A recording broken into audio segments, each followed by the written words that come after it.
After coming home from a week-long honeymoon, we heard strange noises coming from inside the house. We were worried that it might be a burglar. Do you hear that? Someone might be in the house. Should we call the police? My husband, unfazed, said, "It's fine," and walked inside. I followed him in a hurry and found mother-in-law and sister-in-law inside. Relieved it wasn't a burglar, I still couldn't understand why they were in our house. Apparently, they had taken the keys from my husband to look after the house while we were gone. We thought they would leave once we returned, but they showed no signs of doing so. "It's getting dark. Time for you to go." "Oh, can't we stay a bit longer?" Not only they did not leave, but they also took over the living room and started using our bathroom. I thought they would surely leave the next day, but even when I came back from work, they were still there. I couldn't take it anymore. I asked my husband to make them leave. He replied, "We're all living here now. If you don't like it, you can leave." "All right," I said. Packed a suitcase with essentials and left the house. My name is Adeline, and I am 29 years old, magazine editor.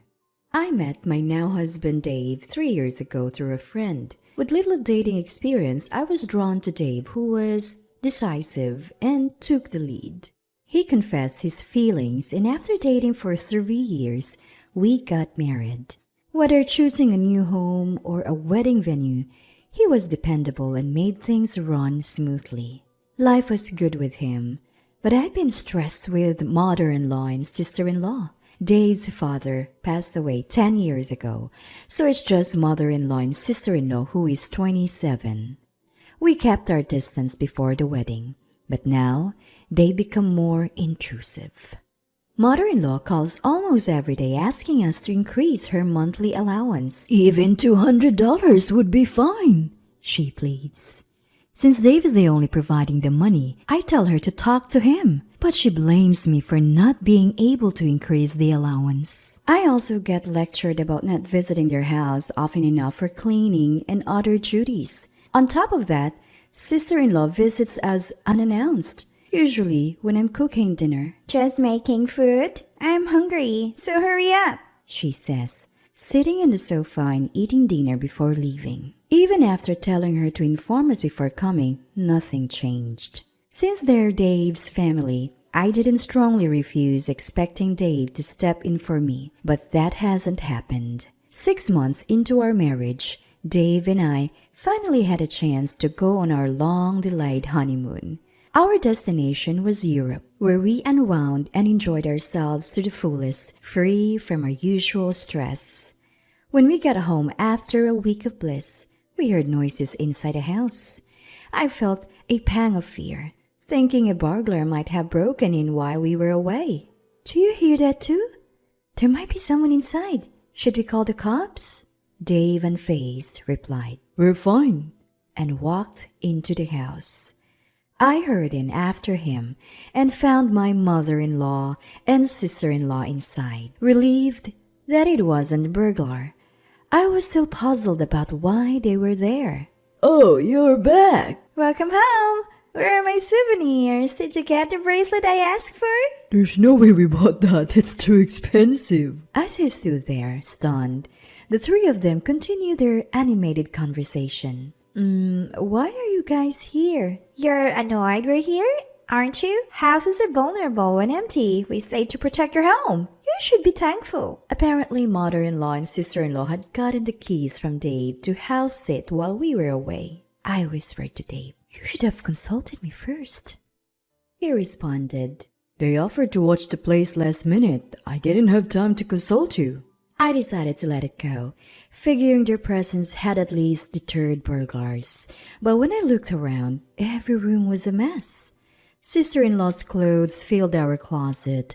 Items were strewn all over the living room floor. The living room was littered not only on the table, but also on the floor with all kinds of things, including clothes, bags, remote controls, and comic books. It was exhausting to think about clearing up, especially after traveling, but that wasn't even the main issue. Despite our return, mother-in-law and sister-in-law showed no signs of leaving. "It's getting late. You should head home," We're family. Why bother about formalities? Sister-in-law said, continuing to make themselves at home. I had hoped they'd leave the next day, but even after I returned from work, they were still there. I made it clear they needed to go, but they insisted. We're family, so don't bother about us. I was still doing all the cooking, cleaning, and laundry. So, Dave and I decided we have to ask them to leave when he got home. While cleaning the rooms, I noticed one of my perfumes was missing. It was a limited edition perfume that is not available now and cost over $300. So it was something I used to cherish little by little. In a rush, I asked my mother-in-law, and she had no idea about the perfume. When I confronted my sister-in-law, she said, Oh, I have that. And pulled the perfume out of her bag. But almost none of it was left. I had been saving it, and at least 60% was supposed to be left. It smells good, doesn't it? My friend said so too. So I lent it to them. She said it so casually without any remorse that I finally lost my temper. Why are you using it without asking? What you're doing is theft. Did anyone teach you not to steal? Seriously?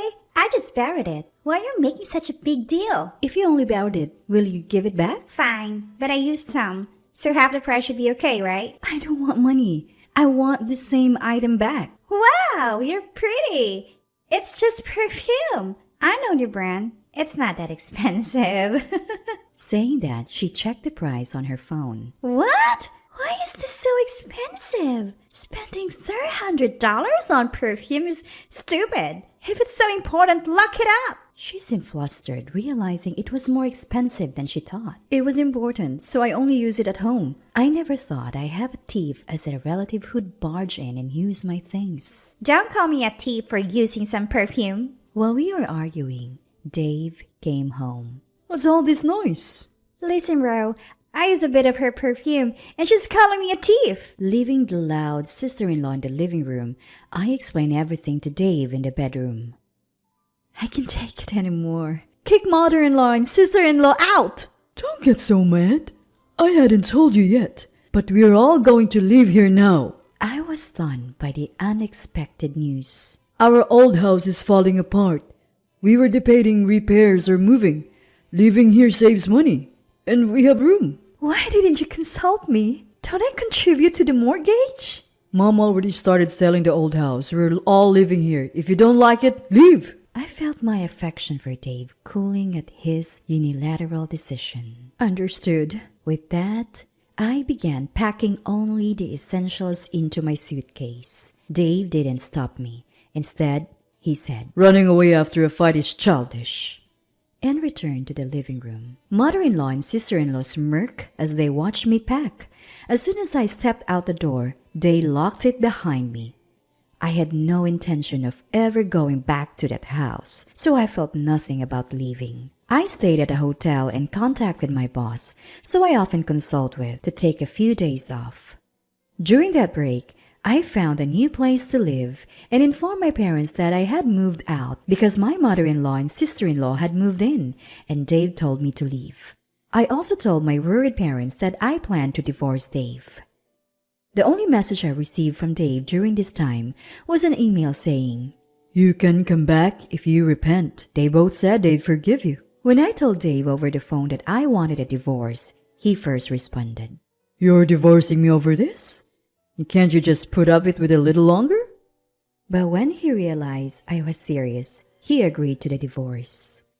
Things progressed smoothly after that, and the divorce was finalized within a few days. I wanted to end things quickly and sever ties, so I left the house today without any division of assets. Although we had been married for less than a year, the divorce led to concerned questions from friends and those around me. The old me might have said, It's nothing, and kept quiet, but I was over it and told everyone what had happened. Everyone was sympathetic and supportive, so I'm glad I spoke up. Living alone now, I no longer have to spend time on household chores and can focus more on work. I came up with 3 times the usual number of projects and even offered support to those who were struggling. Though my boss was concerned for me, I was grateful to throw myself into work, as being alone would bring back painful memories and make me wonder if I was also at fault. About 5 months after the divorce, Dave called. I had left most of my belongings at the house, so I thought the call might be about disposing of them and answered. At first, he asked things like, What are you doing now? And are you living alone? avoiding the main topic. Although Dave is the kind of person who gets grumpy if you don't get to the point, I had to bring it up because time was precious. Why did you call? I want to get back together. I had no intentions of reconciling, so when I tried to hang up, Dave hurriedly stopped me. Wait, there's something else I have to say. What? I'm busy, so make it quick. Can you lend me some money? I'm having a hard time with the mortgage payments. Though the mortgage was challenging for Dave alone, it wasn't an amount he couldn't afford on his income. It turned out that Dave thought he'd get a raise soon and would be able to maintain the house even after the divorce. However, the raise didn't happen, and he was told future raises would be difficult, so he decided to quit and find a new job. He thought he'd easily find a job with better conditions, but could only find places offering less pay than his previous job. I can't lend you any money. Please don't call me again. You're still single, right? No one's going to marry an older woman with a divorce history, so you're better off getting back together with me. Feeling demeaned by his comment, I responded, No, thank you. And I hung up the phone.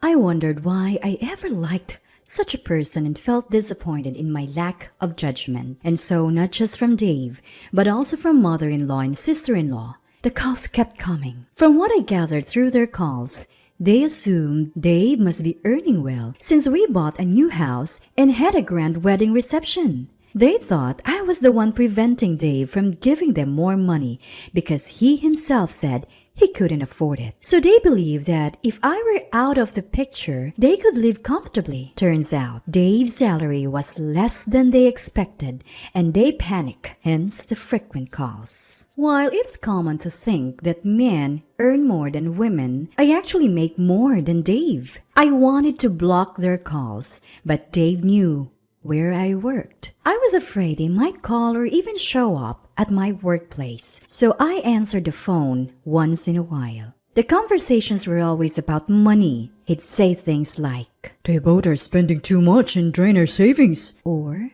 They both started part-time jobs, but they're still not making ends meet. I thought if I told them I was also broke, the calls would stop. So one day, as usual, they said, We need money for upcoming bills. I responded, Actually, I'm leaving my current job. I'm pretty much depleted my savings.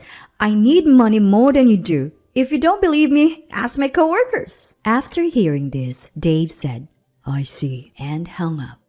As planned, the calls from the three of them stopped. When I talked about this with a mutual friend, he told me Dave's situation was worse than I'd heard. Turns out, the salary at Dave's new job is less than his previous one, and most of it goes to the mortgage. Not just that, sister-in-law had an affair with her manager and was fired when the manager's wife found out. At first, sister-in-law claimed she didn't know he was married, but it turned out she knew his wife was pregnant. The manager and his wife are divorcing, and it's now public knowledge that sister-in-law caused it. She hasn't found a new job and has lost friends. Dave is paying off loans and barely making ends meet. Mother-in-law keeps complaining that their friends have grandchildren, while her children are single and broke, leading to daily arguments. Our friend said, Dave thinks he's unattractive since the divorce, but he looks so run down and older than his age. There's no way he's getting any attention. Because I share the reasons for our divorce, this friend is the only person still speaking to Dave. He tells me everything because he has no one else to talk to. This is the friend who introduced me to Dave.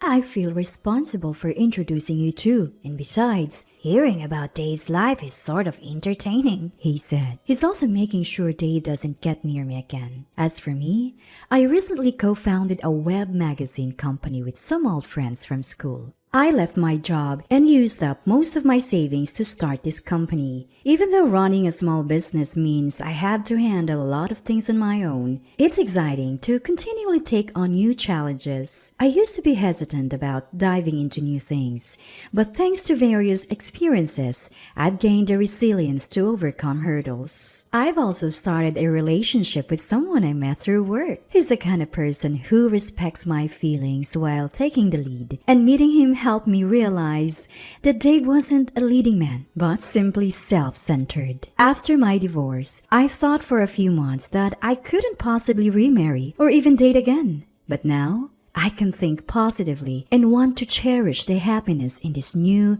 chapter of my life.